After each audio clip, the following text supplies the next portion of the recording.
છે. તો ચાલો આજે સરસ મજાનું આપણે ભોજન બનાવી દીધું છે અને એમાં સૌપ્રથમ છે આપણે ગરમા ગરમ મસ્ત રોટલો. જો અહીંથી વરાળ નીકળે ને અહીંથી નીકળશે વિરામ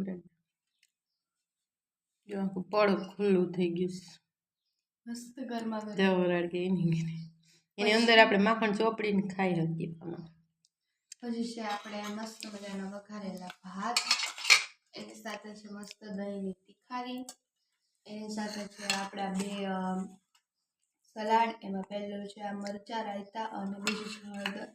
અને પછી આપણે આજે મીઠું સ્વીટમાં બનાવ્યું છે. તો સ્વીટમાં આપણે સરસ મજાનું છે સુખડી અને સાથે આપણે સેવ ટમેટાનું શાક છે, સાથે મસ્ત મજાની છાશ છે અને પાપડ છે. એટલે આજે જમાવાનું પડી જવાનું છે. ચાલો બધા જઈને જમવું હોય, બાકી અમે તો જમીએ. મસ્ત ઘીથી લવાલબ સુખડી બનાવી છે તાજી તાજી. એટલી વારમાં જામી ગયું છો. ઠંડી બહુ છે ને, બહુ મસ્ત એકદમ પોચી પોચી રૂ જેવી.